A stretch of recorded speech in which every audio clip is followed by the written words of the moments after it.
All right, let's talk about the Notre Dame Fighting Irish coming off a massive victory, I think, versus Pitt. One of their last ranked games of the season that they had going into to make the championship. They had to win this one and do it in a convincing fashion. And I think they did just that. They came out against Pitt and looked really, really dominating. We'll break that down and all the stats here in just 1 minute. But first, I'm Andrew, that's Nick, and this is Saturday Morning Inspection. All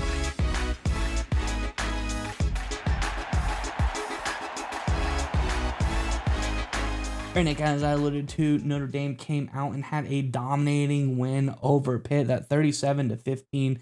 It looked really good for the Fighting Irish. They put on a good show for us, both offensively and defensively as well. And I think, an important part to me is they didn't play perfect, but they still were able to go out and capitalize and have a really good showing.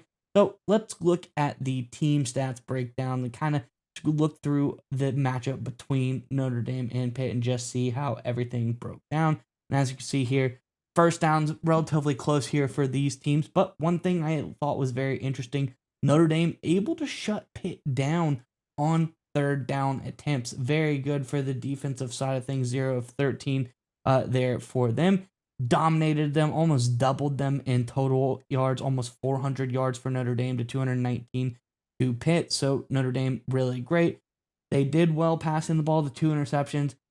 Not necessarily what you want to see, but like I said, even with some mistakes, they were able to go out and play really strong football, dominate them. They were able to take over the rushing attack, 175 rushing yards to 70. And then, as we see through all of those metrics, it would obviously mean they dominated the time of possession well, 35 minutes to 24 minutes for Pitt. So, strong performance by Notre Dame, strong defensive performances, great stops on third down, great rushing the football, and good enough passing the football to overcome any of the mistakes they made. If we look at their individual performances, we can see here exactly what I was talking about. CJ Carr, he played well, threw for 2 touchdowns, did have the 2 interceptions, but that's the one thing you want to see cleaned up here, but they're still able to get it. Obviously, we know Notre Dame, I'll say, probably has the 2 best running backs in the country. They're the best pair of running backs in the country in Jeremiah Love, Jadarian Price. Love came out again, had a big game, 147 yards and a touchdown for him. Had the big one for 56 yards. And then receiving, everyone did pretty good. Malachi Fields did great, 2 touchdowns, 99 yards.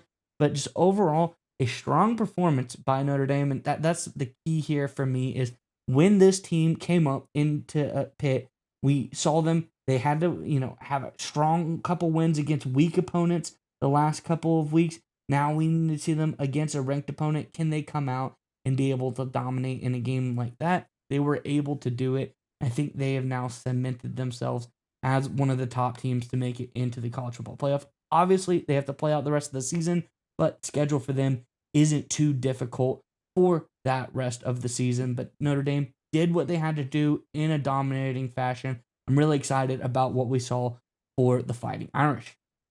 Curious what your thoughts are on all of this, Nick. But before we get to you, Notre Dame fans, in the comment section below, let us know.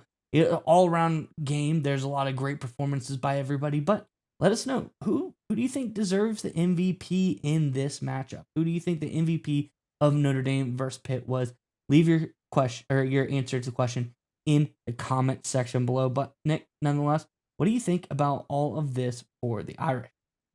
So I think it was a statement victory in every conceivable fashion, right? And like you said, it wasn't perfect. Obviously, Carr with a pick six, so you obviously don't want to have that routinely. But the fact of the matter is that interception came with Notre Dame leading 28-3. In fact, Notre Dame had themselves a pick six, and I guess you can call it a pick six and a half pick six when they had that 2 point conversion they returned for a score also. So this was a playmaking machine for this Notre Dame football team, both sides of the football. They were methodical as well. You talk about third down, so executing or stopping the execution of others in key moments. So however you slice it, this was just an A-plus effort from the Notre Dame Fighting Irish, and it just shows why they're a serious threat to not just make the college football playoff, but to make a lot of noise and make another run to the national championship game because they're so versatile everywhere. They can do so many different different things.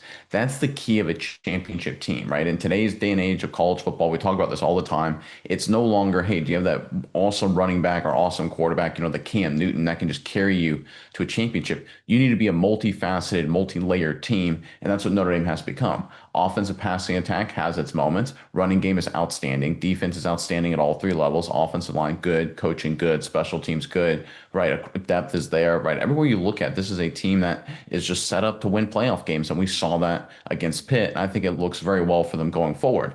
Now, the one issue with Notre Dame will be, can they win without getting a lot of those big plays? Because it's one thing to get the pick 6.5 against Pitt, but when you're going up against a playoff team in a big moment, are you going to be able to get those? And we saw that last year in the playoff. The Fighting Irish, for example, that big kickoff return against Georgia comes to mind. Get those big plays.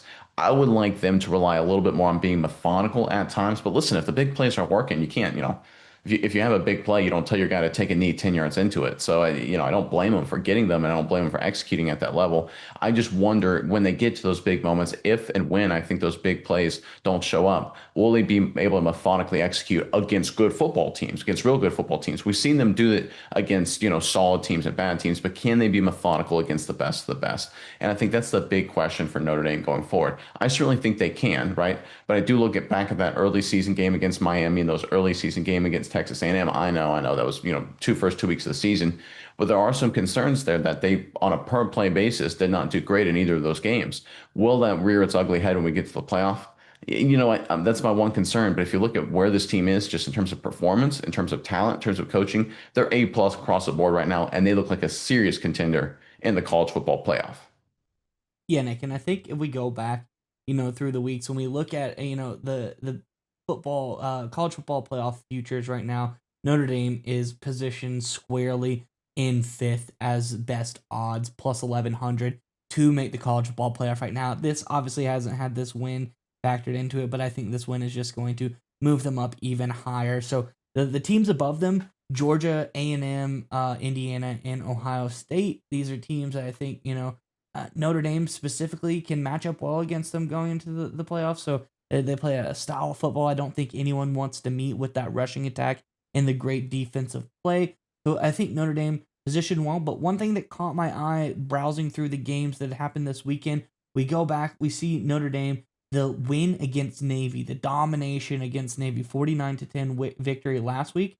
Well, what happens? Navy goes out and beats a top 25 team this weekend, 41-38 with the victory over USF. So that win's looking a little bit better now. It's just, one glitch in the matrix as far as the whole story of Notre Dame goes, but it's looking very, very strong. An absolute domination of a Navy team that goes out, beats a top 25 team. So I think they're looking really well. Like, they've executed against some good programs, like you said.